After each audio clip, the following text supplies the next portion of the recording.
onu təklif edirəm ki, bir qurum yaradılsın, əmlak komitəsi nəzdində evlərə qiyməti onlar təyin etsinlər. Bir vətəndaş evini satırsa, özündən qiymət qiymətlərə nəzarət məhkəməsi. Əlbəttə, məsələn, eyni binada, eyni proyektdə və yaxud da eyni ərazidə bir həyət evi adam deyir ki, mən satıram bunu 500 minə. Sual versən ki, bu 500 minə bu hardan ağlına gəldi?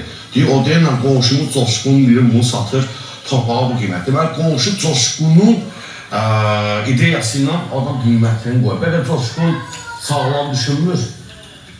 Ona görə də buna bir tənzimləmə mexanizmi olmalıdır ki, mən məsəl üçün Tural evimi satıramsa, mən deməliyəm ki, mən evimi satıram və orada ekspertlər, təbii ki, oradakı ekspertlər də bizim kimi işinin peşəkarı insanlardan formalaşmalıdır və qiymət çıxarmalıdır. Sənin qardaşın, mən biraz sadə də danışıram ki, bütün izləyicilər başa düşsün, sənin evi qiyməti 3 manatdır.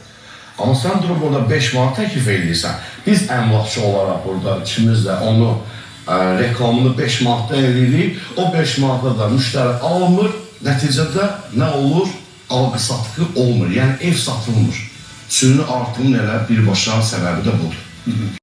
Təşəkkür edirəm Tural bəy.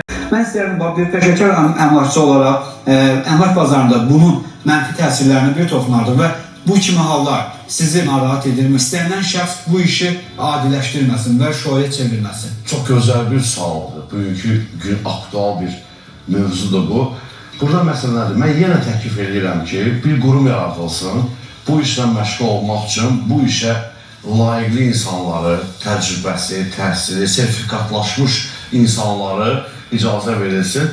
Bilirsiniz ki, hər bir kəs səhifə aça bilər. Bugün əskərdən gələn gənclər bir sual onları ya taksi sürəcək, ya da TikTok çəkəcək, əmlak çəkəcək. Müxtəlif adlarla, halal əmlak, nə bilim, qəribə gülməli adlarla səhifə açırlar, TikTok çəkirlər və bu işin, mən tam səmimi deyirəm, hörmətini ucuzlaşdırıblar.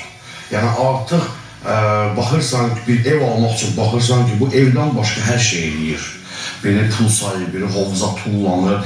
Burada məqsəd satışısa səlis, dolğun, ciddi və səmimi, düzgün məlumat verməlisən. Təmir tikinti materiallarının adını bilməlisən ki, ev hansı növ təmir olunubsa, onu çatdırmalısan. Sən hovuza kəllə vurmaqla, bu evin nə gözəl hovuzu var demək mesajını verirsən, bu ev alan adam üçün maraqlı deyil. Onun keyfiyyəti maraqlıdır və dərinliyinin ölçüsü maraqlıdır və yaxud da qəribə adlarla. Sözümün